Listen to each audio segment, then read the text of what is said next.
आई है बाजार के लिए और आप देखिए निफ्टी भी फिर से 25,000 वाले लेवल के आसपास आपको दिखाई देगा।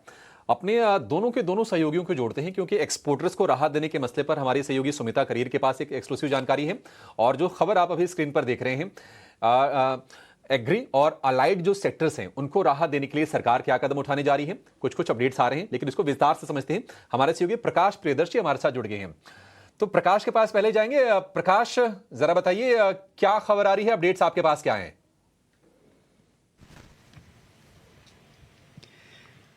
देखिए, जीएसटी काउंसिल की जो अगली बैठक होगी वो एक आम बैठक नहीं है, वो एक अप्रत्याशित और एक तरीके से असाधारण बैठक होगी, एक्स्ट्राऑर्डिनरी बैठक होगी, जिसमें आप 8 सालों के जीएसटी इम्प्लीमेंटेशन के बाद एक बड़े पैमाने पर आमूलचूल बदलाव जो है वो देख सकते हैं।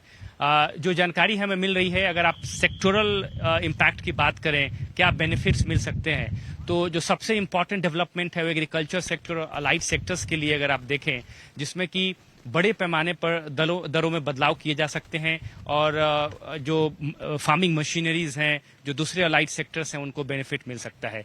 अगर आप उन स्ट्रक्चर पर बात करें, जैसा कि हमें सोर्स बता रहे हैं, अगर आप फार्मिंग मशीनरी की बात करें, जिसमें सबसे पहले ट्रैक्टर की बात करें, उस पर जो जीएसटी की दर है उसको 12% से घटाकर 5% किया जा सकता है। इसके अलावा अगर आप मशीनरी पार्ट्स की बात करें, जिसमें सीडर्स, ट्रांसप्लांटर्स, कल्टीवेटर्स जैसे जो आइटम होते हैं जो कि इनमें इस्तेमाल किए जाते हैं, उस पर जो जीएसटी की दरें हैं उसको घटाकर 5% उसको की जा सकती है, उसको 5% के स्लैब में डाला जा सकता है। डेयरी सेक्टर की बात करें, जो डेयरी मशीनरी है उस पर भी जो जीएसटी की दरें हैं 12% से घटाकर 5% की जा सकती है। खासकर अगर आप फिशरीज की बात करें, हालांकि ज्यादातर जो आइटम है फिशरीज की बात करें, या तो वो 5% में है क्योंकि उसमें नेट और आइटम्स भी 5% में है, लेकिन कुछ प्रोडक्ट ऐसे हैं जो कि इस वक्त 12% में है, जैसे कि फिश और सी फूड जो कि प्रिजर्व फॉर्म में रखे जाते हैं, उस पर 12% का जीएसटी है, उसको घटाकर 5% किया जा सकता है। तो ये काफी इंपॉर्टेंट डेवलपमेंट है और उम्मीद ये की जा रही है कि जीएसटी काउंसिल की जो अगली बैठक होगी, जो कि सितंबर 3 और 4 तारीख को प्रस्तावित है, वहां पर मैसिव रिफॉर्म्स हम देखेंगे अगर आप रेट रैशनलाइजेशन की बात करें।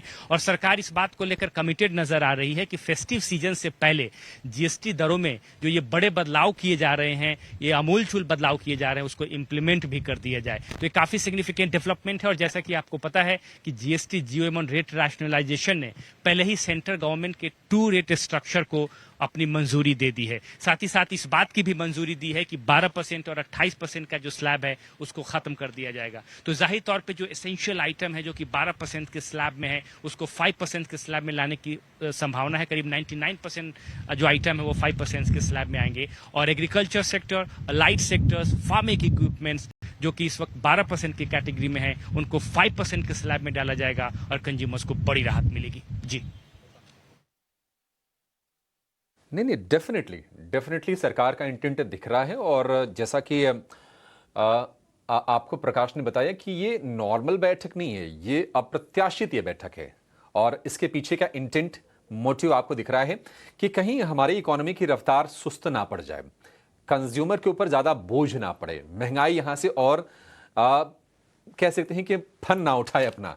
लेकिन जरा ये समझते हैं कि एक्सपोर्टर भी परेशान है क्योंकि टैरिफ का झटका ना सिर्फ ट्रंप ने दे दिया है, बल्कि 25% ये एडिशनल टैरिफ की तलवार भी लटक रही है। हालांकि उसके ज्यादा मायने नहीं है, बट फिर भी सरकार किस तरह से राहत दे रही है ये सुमिता बता रही है। सुमिता बताइए, सरकार की क्या कोशिशें हैं और आपके पास क्या अपडेट्स हैं?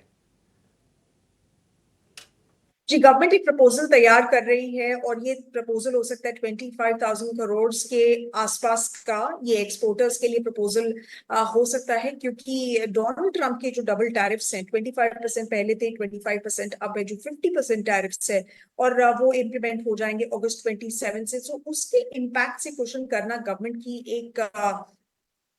एक कोशिश रहेगी कि कैसे क्वेश्चन किया जा सके, और उसी डायरेक्शन में ये मूव लिया जा सकता है। ये जो स्कीम होगी, सोर्सेज ये भी बता रहे हैं कि जो स्कीम होगी, this could be for a period of over 6 years under the export promotion mission. आपको याद होगा, एक्सपोर्ट प्रमोशन मिशन जो था वो इस साल के बजट में अनाउंस हुआ था, और अभी इसका जो प्रपोजल है इस स्कीम को लेकर, इस प्रपोजल को लेकर, क्रेडिट सपोर्ट को लेकर एक्सपोर्टर्स को देने के लिए, ये प्रपोजल एक फाइनेंस मिनिस्ट्री को भेजा गया है। और ये जो स्कीम है ये गारंटी करेगी credit support to exporters.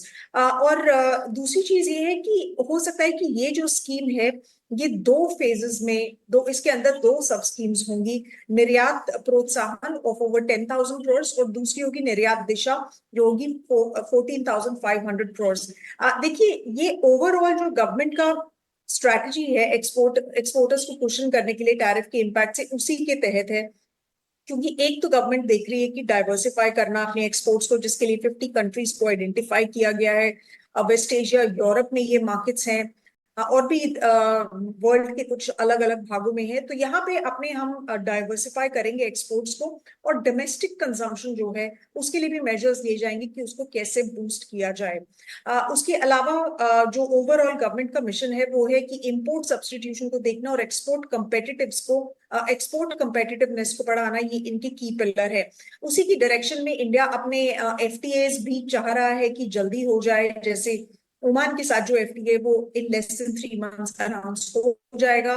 India Oman FTA currently जो है लीगल वेटिंग हो रही है। ठीक है सुमिता, बहुत शुक्रिया। तो निश्चित तौर पर सरकार की मदद है, एक्सपोर्टर्स को राहत देने की तैयारी है।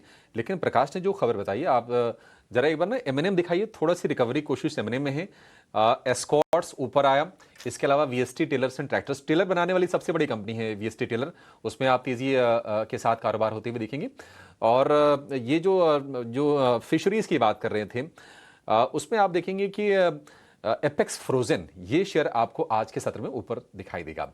एक छोटे से